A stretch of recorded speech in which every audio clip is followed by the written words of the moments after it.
Baik, Assalamualaikum warahmatullahi wabarakatuh. Waalaikumsalam warahmatullahi wabarakatuh. Gimana kabarnya Ananda? Apakah baik-baik saja? Baik, Bu. Alhamdulillah, semoga kita selalu dalam keadaan sehat walafiat. Apa ada yang tidak hadir hari ini, Ananda? Tidak, Bu. Hadir semua ya? Ya. Baik. Sebelum belajar, alangkah baiknya kita berdoa terlebih dahulu ya, Nanda. Berdoa dimulai. Nah, Ibu lihat semenjak tadi Ibu masuk kelas ya, Ibu lihat ada sampah yang berceceran dari depan dan di sudut belakang juga ada Ibu lihat sampah ya.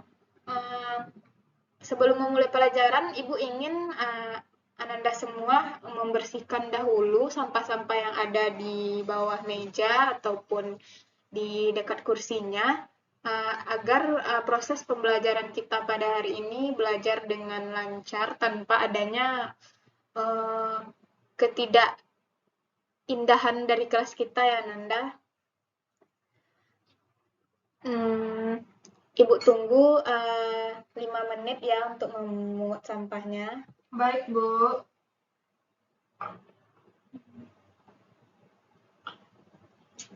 Nah, terima kasih Ananda semua yang telah membersihkan kelasnya.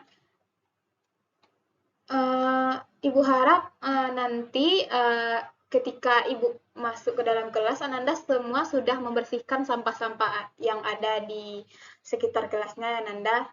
Minggu depan Ibu tidak mau lagi melihat ada sampah satupun sampah yang ada di kelas ini, agar kita belajarnya juga menyenangkan.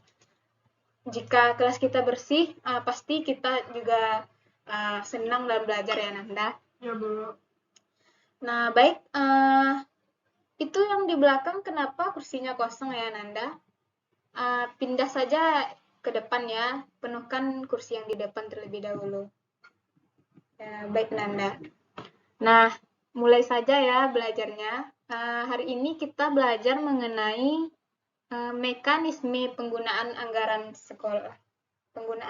sekolah. Nah, adapun materi yang termasuk yaitu yang pertama ada penggunaan dana BOS, yang kedua mekanisme penggunaan dana BOS. Nah, langsung saja kita masuk ke materi yang pertama ya Nanda, yaitu mengenai penggunaan dana BOS. Berdasarkan Peraturan Menteri dan Kebudayaan Nomor 1 Tahun 2018 Bab 5 tentang penggunaan dana BOS harus memenuhi ketentuan sebagai berikut.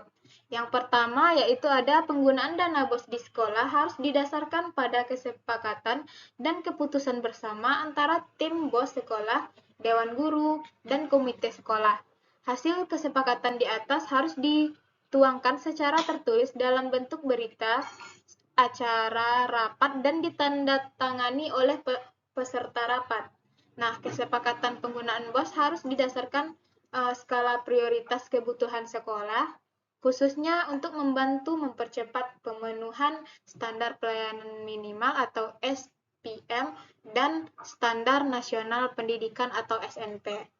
Nah, selanjutnya penggunaan BOS ini diprioritaskan untuk kegiatan operasional sekolah, biaya transportasi dan uang lelah guru PNS yang bertugas di luar kewajiban jam mengajar sesuai dengan satuan biaya yang ditetapkan oleh pemerintah daerah. Selanjutnya, bunga bank atau jasa giro akibat adanya BOS di rekening sekolah diatur sesuai dengan ketentuan peraturan perundang-undangan. Nah, secara umum penggunaan dana BOS pada masing-masing jenjang meliputi kegiatan-kegiatan berikut ini. Nah, adapun yang pertama yaitu penggunaan BOS pada SD dan SMP, yaitu meliputi yang pertama pengembangan perpustakaan, penerimaan peserta didik baru, kegiatan pembelajaran dan ekstrakurikuler, kegiatan evaluasi pembelajaran, pengelolaan sekolah, serta pengembangan profesi guru dan tenaga kependidikan, serta pengembangan manajemen sekolah, dan lain-lain. Nah, adapun yang B yaitu penggunaan dana BOS pada SMA LB. Nah, pada SMA LB maupun secara umum komponen pokok 1-10 sama dengan SD dan SMP. Hanya terdapat tambahan ketentuan yaitu sebagai berikut. Yang pertama, BOS tidak boleh digunakan untuk membiayai kegiatan yang sama yang telah dibiayai oleh pemerintah pusat atau pemerintah daerah ataupun masyarakat. Yang kedua, ketentuan terkait penggunaan konsumsi, transportasi, atau honor mengikuti ketentuan daerah setempat yang ditetapkan.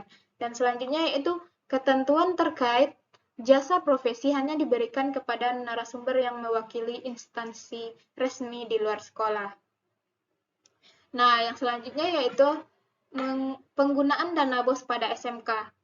Nah, penggunaan dana BOS pada SMK selain komponen 1-10 terdapat tambahan 2 komponen lagi yaitu penyelenggaraan kegiatan uji kompetensi dan sertifikasi kejuruan peserta didik.